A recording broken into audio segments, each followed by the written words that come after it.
On est le 28 mai 2023. La température est pas mauvaise à l'extérieur, il fait 20 degrés. En France, il fait très beau et ici, on est dans en fait du mauvais temps. Enfin, du mauvais temps, c'est pas du mauvais temps, c'est un temps pas terrible, quoi. Voilà. Là, on a un très léger vent de sud.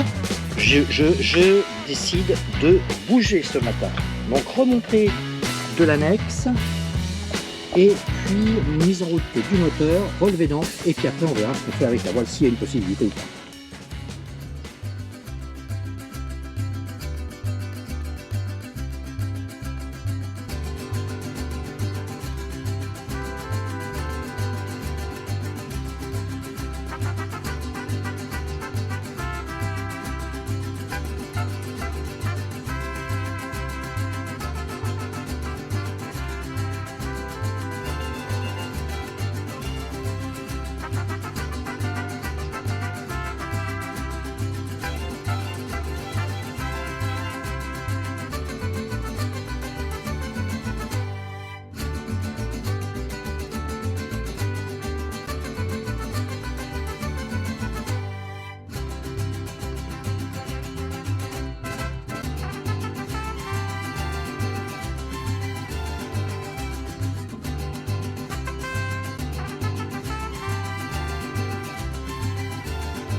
Regardez ça si c'est beau, même sous la pluie.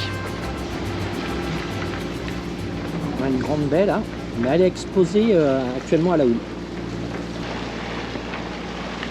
Voilà notre premier cap. Alors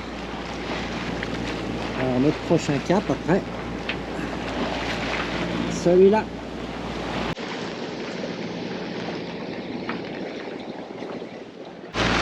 Il pleut, il pleut. Bah voilà, de toute façon aujourd'hui on pouvait pas aller à la plage, hein. On pouvait pas se baigner, pas aller se promener, donc autant avancer.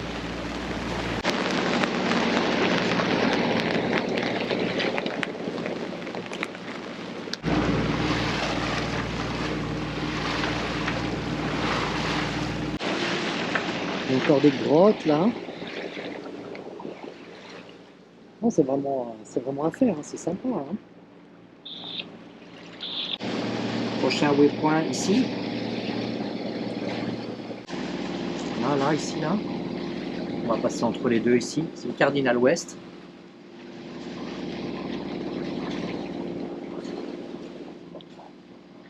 Alors ici, nous sommes pas très loin du mouillage de Santelme. Alors normalement, ici, l'ancre est interdite. Il doit y avoir des bouées d'amarrage. Elles ne sont pas forcément mises en place avant la saison. Donc quand on se rend sur un site que l'on sait exactement à quoi on a affaire. Ceci dit, si vous arrivez à trouver un beau banc de sable où il n'y a pas de bouée et vous ne gênez personne, eh bien il est tout à fait autorisé de planter son ancre dans le sable. Il y a ici une petite, un petit drapeau avec certainement un casier là-dessus. Ok, on l'a passé, on reprend, track. Initialisation XTE. Et il y a encore quelques gouttes de pluie. Nico, je pense à toi, merci pour ton cadeau.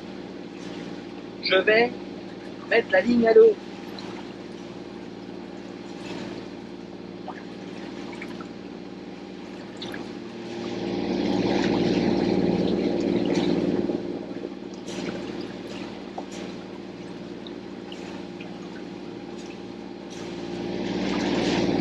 Ça déroule, ça déroule, ça déroule, ça déroule.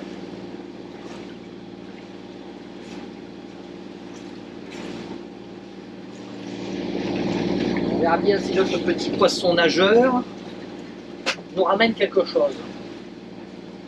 La ligne est à l'eau. Merci Nico pour ton cadeau, ça m'a fait super plaisir que tu m'offres cette canne à pêche.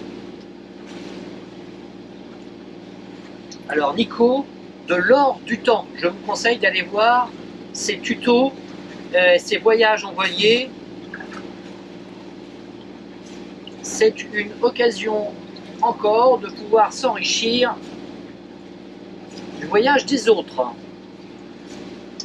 et aussi de son savoir-faire en matière de réparation, car il a des petits tutos qui sont plutôt sympas. Donc là nous sommes entre les deux îles, les trois îles même, puisqu'il y en a une petite ici au milieu.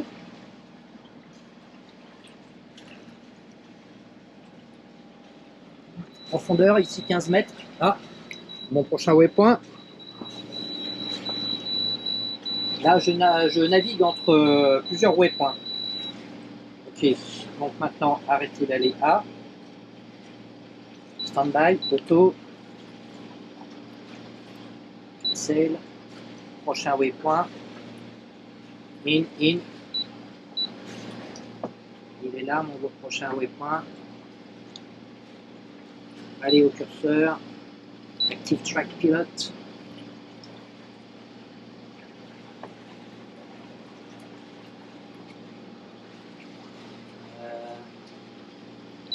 Initialisation XTE.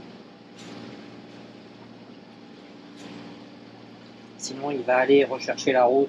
C'est emmerdant si tu fais pas une initialisation XTE. Et on va voir ce que ça donne au niveau du parcours. Hop. Voilà.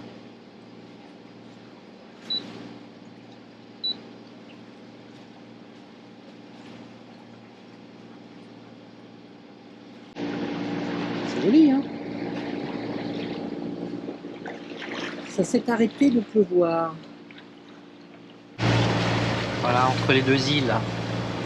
Entre les trois îles, on pourrait dire. Entre les deux îles et le petit îlot.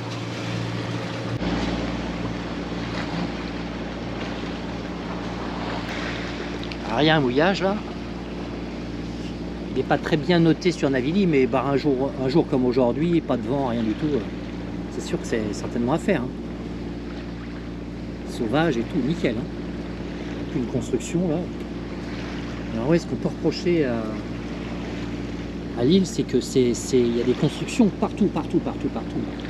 C'est affreux quoi. C'est dommage que l'île n'ait pas été préservée plus que ça de ces constructions un petit peu sur toutes les pans de montagne exploitables.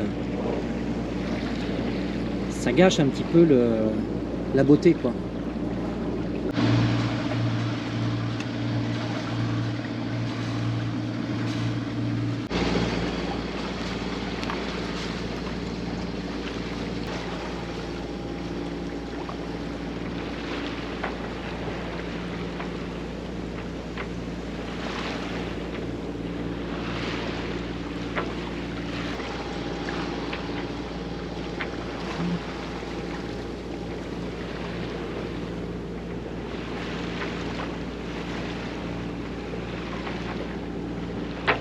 Voilà, ça y est, nous sommes revenus sur la côte ouest. Bon, vous savez les loulous ce qu'on va faire là, puisque la navigation est calée, on va se préparer à bouffer. Il est quoi? Il est 13h05 et on va se faire un petit concours à la crème.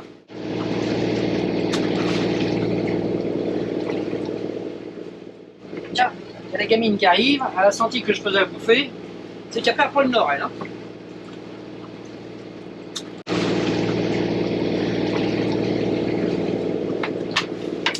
Elle perd pas le nord, hein, je te le dis moi.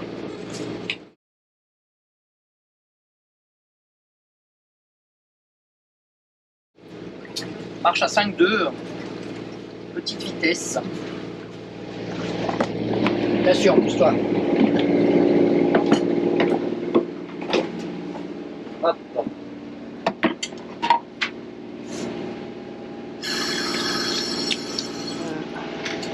Alors, crème fraîche.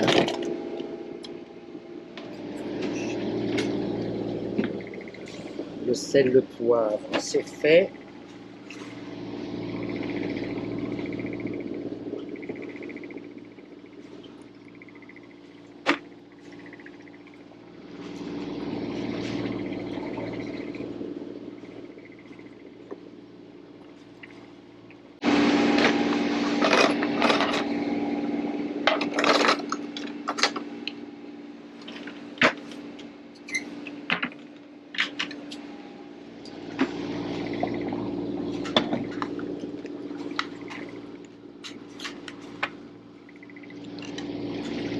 Bon, j'ai pas de ciboulette, sinon j'en aurais mis.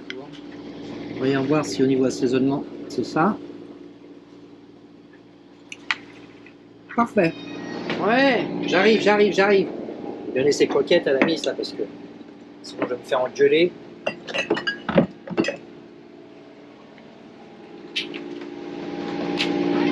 Ouais. Croquettes. Je me fais engueuler, mais c'est sévère, quoi. C'est quoi, là? Hop. Oui, ma minette. Tiens, voilà, ça y est. Chacun son repas, comme ça.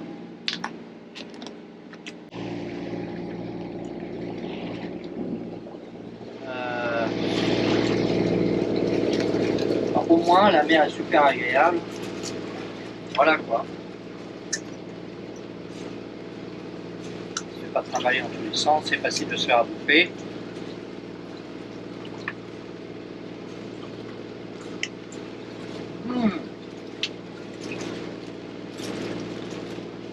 Extra, super frais, très agréable. On va se faire un petit café maintenant.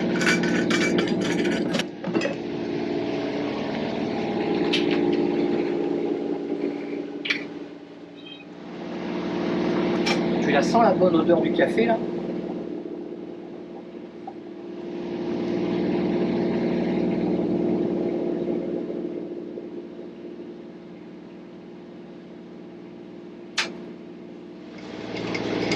Le canne à pêche ne donne rien.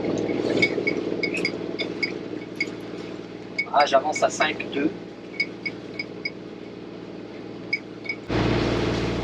Actuellement, on a parcouru 14,5 nautiques depuis que nous sommes partis. Et Solaire est encore à 14 nautiques. Donc on peut dire qu'on vient juste de passer la moitié du chemin.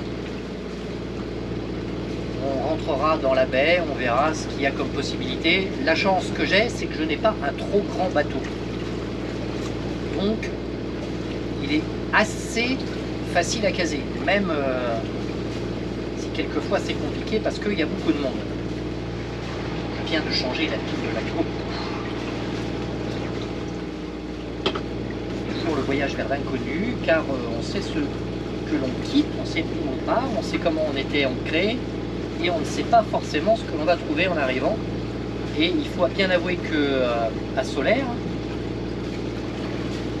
ça regorge pas de place. Et on a actuellement autour de moi, on est 1, 2, 3, 4, 5 bateaux proches, plus tous ceux qui sont devant là. Donc ça veut dire que en arrivant à Solaire, eh ben, on risque de pas avoir beaucoup de place. Il n'y a pas beaucoup d'autres possibilités dans le coin. Il y a quelques mouillages. Aujourd'hui, ça ne posera pas de problème parce que on est sur de la pétole. On n'a pas une vague, on n'a pas de houle, on n'a rien. C'est assez top au niveau navigation. Hein, on est tranquille. C'est dommage qu'il n'y ait pas de vent pour pouvoir vous emmener jusque là-bas. La contrepartie, c'est que quand on n'a pas de vent, on a une mer d'huile. Alors comme j'ai un petit peu de temps devant moi, ce qu'on pourrait faire, parce que j'ai souvent la question des applications que j'utilise pour naviguer. Principalement, j'utilise Navionic. Navionic est directement en communication avec le bateau par le Miniplex, ce qui fait que en fait j'ai toutes mes cibles AIS qui remontent sur mon application. Je peux interroger l'application sur ce bateau, par exemple, savoir de quelle nationalité il est, où est-ce qu'il va, ce qu'il fait, quelle vitesse il va, si j'ai une route de collision avec lui. Navionics permet d'avoir une communication avec le bateau par l'intermédiaire donc du Miniplex. Le Miniplex est un système que j'ai rajouté à Antecum qui s'intègre dans le système NMEA du bateau. Je suis en raie marine et donc qui récupère toutes les informations sur le système NMEA. Il lui faut juste une alimentation 12 volts à ce Miniplex et une connectique pour pouvoir se brancher sur le système NMEA.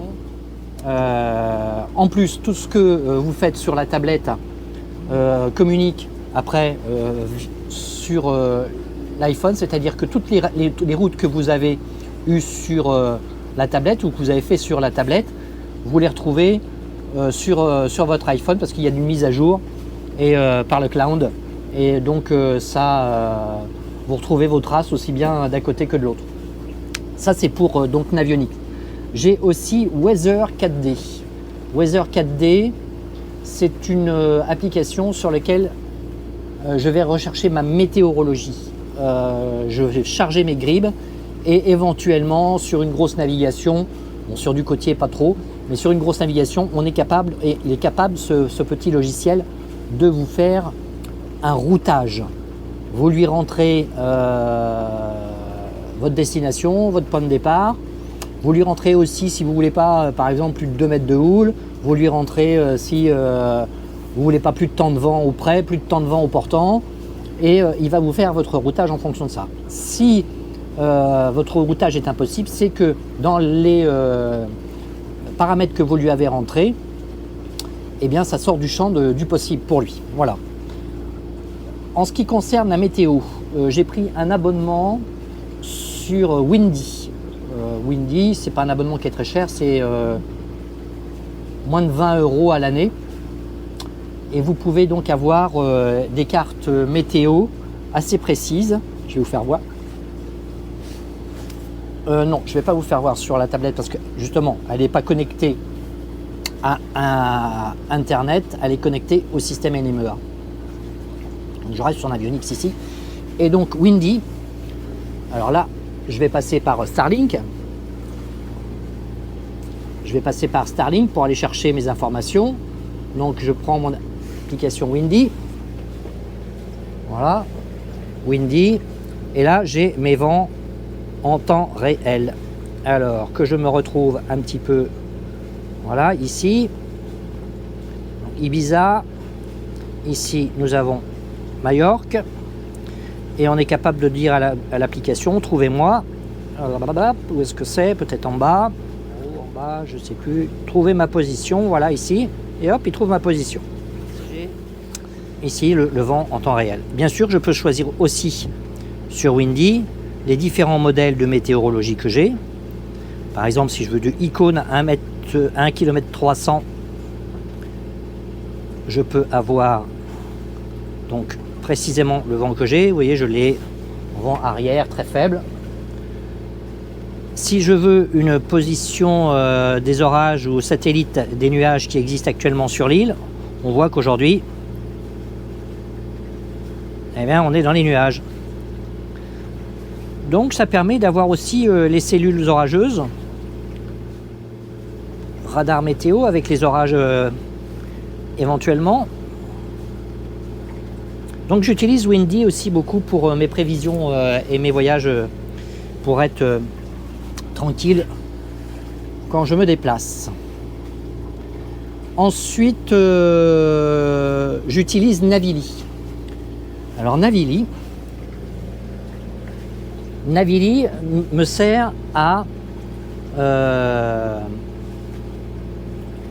quand je suis par exemple pas très loin ici d'un mouillage, je peux la Cala Estelens, je peux voir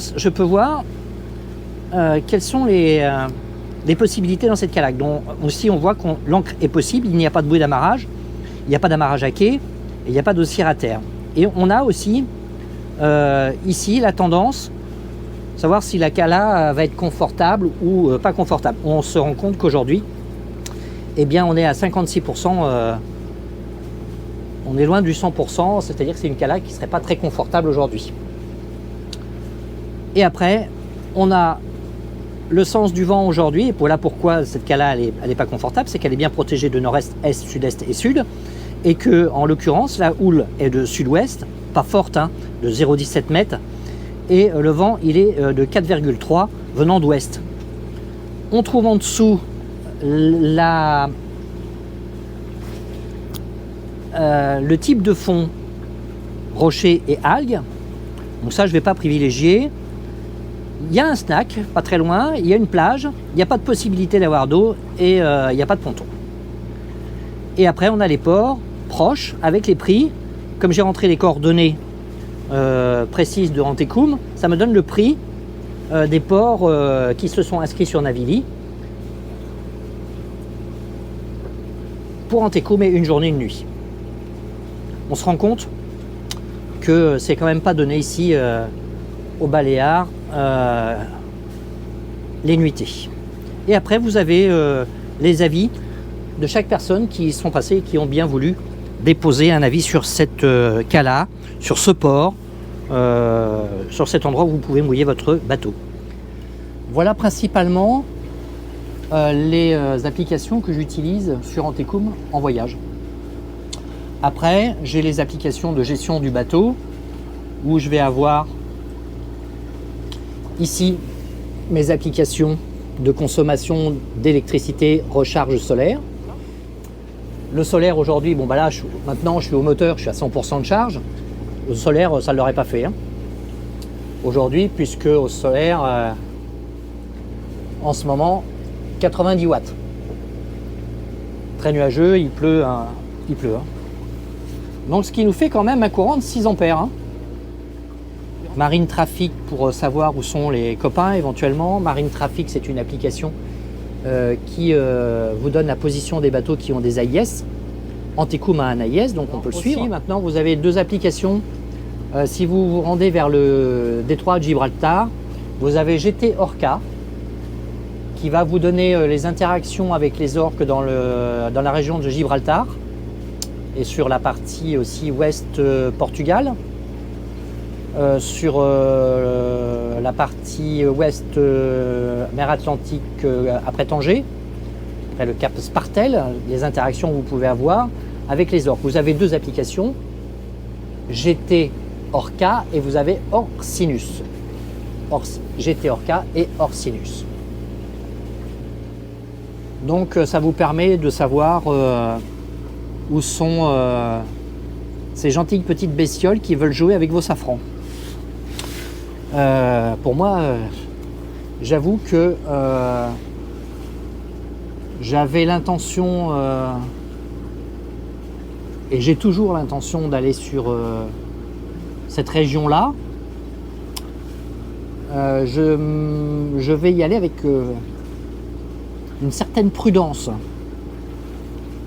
J'ai pas envie de me faire croquer le safran de Rantekoum. C'est quand même pas cool. Voilà, avec toutes ces aides, eh bien écoutez, vous arrivez à naviguer assez sereinement, sans parler bien entendu de toute l'électronique que possède le bateau, le pilote automatique qui rend des grands services. 3 positions sur le pilote automatique. La première position, c'est auto simple, où vous lui donnez un cap à suivre, donc lui il va le suivre, hein, le cap. S'il y a du courant, bah, ça va vous dériver, gauche, droite, tribord, bâbord. Si vous mettez le pilote automatique en mode vent, Il va plus s'occuper du cap, mais il va s'occuper uniquement de l'angle que vous aurez donné au vent à votre bateau. C'est-à-dire si vous savez que votre bateau, par exemple, il marche très bien à 45 degrés du vent ou près, eh bien, vous allez, ce jour-là, par exemple, il y a 10 nœuds de vent, vous savez qu'à 45 degrés du vent, votre bateau, il marche à 6 nœuds 5, 7 nœuds, eh bien, vous allez privilégier la vitesse et au détriment du cap, sauf si les deux sont compatibles, ça c'est aussi possible, hein. Et donc, votre bateau fonctionnera toujours à 45 degrés du vent. Si toutefois le vent change, eh bien votre pilote va vous dire attention, le vent change et ta route change aussi. Donc ça c'est le mode vent, van. Vous le trouverez sur Raymarine dans la configuration, vous le trouverez dans le mode girouette. On m'a posé la question aussi sur ça, donc voilà pourquoi j'en parle. Et vous avez finalement aussi un dernier mode de pilote automatique que je suis en train d'utiliser. Oui. Alors vous avez vu, Catherine m'a coupé dans mon élan concernant donc, le pilote automatique. Donc je vais finir sur ce point. J'ai changé l'angle de la caméra. Donc le dernier mode de pilote automatique que vous avez, c'est le mode waypoint. Celui que je suis en train d'utiliser actuellement au moteur. C'est-à-dire que sur ma cartographie, je lui ai dit je veux que tu ailles ici et il va s'y rendre. Bien sûr, quand vous faites ça, vous faites attention que sur la route, il n'y ait pas d'obstacle car, par exemple sur Antecum, le pilote il va suivre précisément en ligne droite la route que vous lui avez programmée. Donc faites bien attention de ne pas avoir d'obstacle entre le moment où vous programmez et la destination waypoint que vous lui fixez. S'il y a du vent, eh bien, il faudra régler vos voiles en fonction de comment le vent arrive par rapport à la route qu'il est en train de faire. S'il n'y a pas de vent et qu'il y a du courant, il s'en dépatouille tout seul, c'est-à-dire que lui il va au waypoint. Il peut y avoir un fort courant tribord ou un fort courant bâbord, lui il va aller sur son waypoint. Voilà, contrairement au mode cap qui lui par contre va dériver, il va garder le même cap mais il va dériver plus ou moins si vous recevez du courant de travers, bâbord ou tribord. Donc il faudra surveiller constamment que le bateau reste bien sur sa route en mode cap. Voilà, j'aime bien utiliser en navigation longue le mode vent car j'optimise le réglage de mes voiles pour l'angle que je lui ai réglé. Et même si le vent change un petit peu, il va rester toujours à son, par exemple, 40 degrés du vent, ou 120 degrés du vent, ou 180 degrés du vent, suivant ce que vous allez lui dire de garder. Et c'est la route qui changera un petit peu, à vous de surveiller, qui s'en éloigne pas trop. C'est un mode que j'aime bien. C'est un mode que j'aime bien parce que ça permet tranquillement d'avancer sans être tout le temps en train de réajuster le réglage de ses voiles. En revanche, effectivement, le cap, il change. Alors le vent change un petit peu, c'est pas grave si le vent change un petit peu, vous allez avoir une route un petit peu bizarre, mais c'est pas grave. Lui, il se cale toujours par rapport au vent, il garde ses 40 degrés, le vent change un petit peu comme ça, hop, il se recale par rapport au vent, votre route change un petit peu.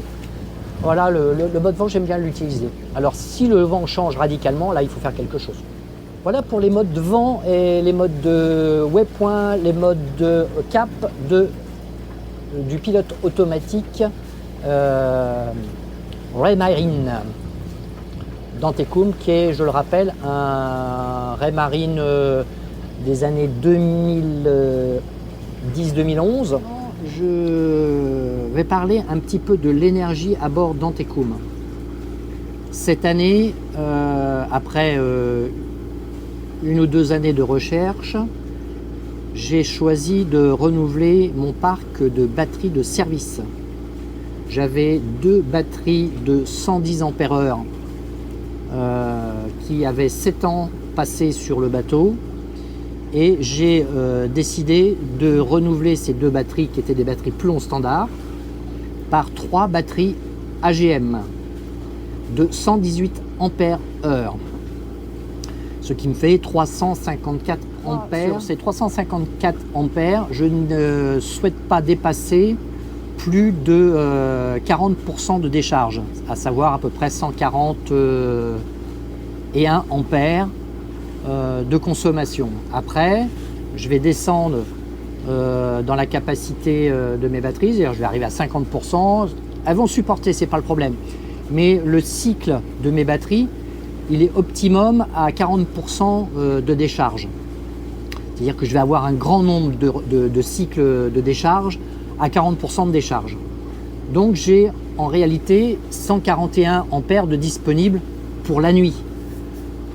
Aujourd'hui par exemple, je suis obligé de faire une recharge moteur ou groupe électrogène parce que je vais avoir 6 ampères de disponible en solaire et encore au meilleur de la journée et ça ne va pas me permettre de recharger une décharge de 141 ampères. La consommation sur la nuit de mes deux frigos, un frigo congélateur qui est toujours à moins 20 et mon grand frigo plus les éclairages et le feu de mouillage d'Antecum, je consomme dans la nuit une cinquantaine d'ampères.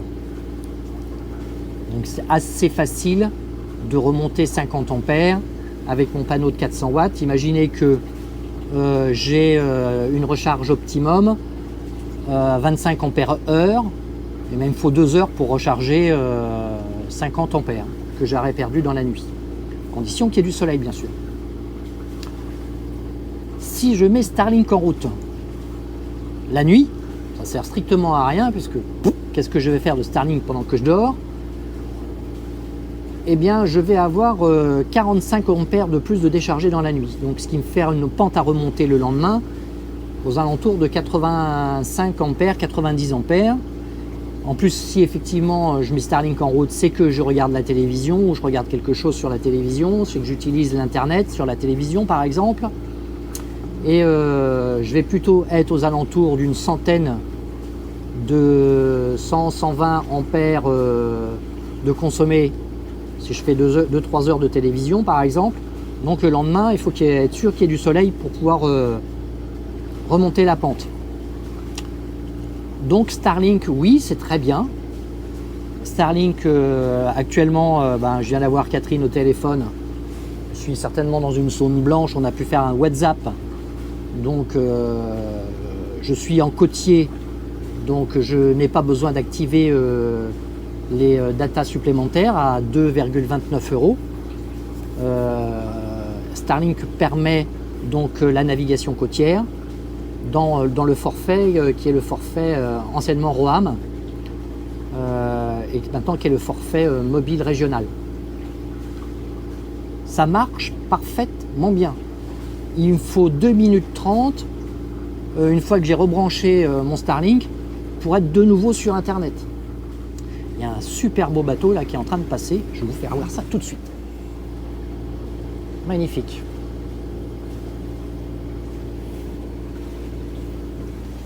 Voilà donc Starlink, oui, c'est extrêmement pratique. Vous pouvez avoir de la météo en zone blanche. Vous êtes dans un coin où le téléphone passe pas. Vous branchez votre Starlink. Vous avez la possibilité d'aller récupérer la météo sur Windy, de télécharger des fichiers GRIB pour Weather 4D, faire un routage, et puis voir aussi les orages qui arrivent quand vous êtes en zone blanche. C'est important, je trouve que c'est de la sécurité, de pouvoir consulter de la météo partout où vous trouvez. Alors évidemment, il y a plein de sujets qu'on pourrait aborder sur la navigation, la plaisance, le voyage au long cours, voyage, location de bateau. On peut parler de beaucoup de choses. Comme là aujourd'hui, par exemple, on a le temps de parler, de réfléchir. La navigation n'est pas un souci. Donc il est tout à fait possible d'aborder des sujets. S'il y a des sujets vous voulez que l'on aborde et je suis dans la compétence pour pouvoir y répondre, eh bien, ça sera avec plaisir que je partagerai mes expériences passées de la navigation. Comme maintenant, je navigue quand même beaucoup, pratiquement 6 mois de l'année, et peut-être plus cette année. C'est important d'avoir un certain confort à bord, un confort d'équipement, un confort pour pouvoir communiquer. J'envoie des films sur YouTube.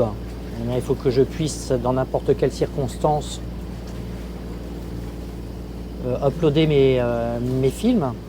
Je reviens encore sur Starlink, qui rend encore un grand service par rapport à ça. Je suis juste obligé de choisir un petit peu mes moments, compte tenu de la consommation du système de Starlink. Si j'upload, il vaut mieux que j'upload quand il y a du soleil.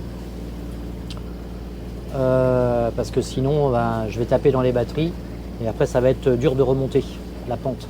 Et comme cette année, on n'a pas une année super ensoleillée, c'est le moins qu'on puisse dire, parce que là on arrive pratiquement au mois de juin, mis à part la température où on est très bien, côté soleil, ça fait pas l'affaire pour les panneaux, tout au moins pour la consommation que j'ai, ou alors il faudrait que j'ai une surface de panneaux.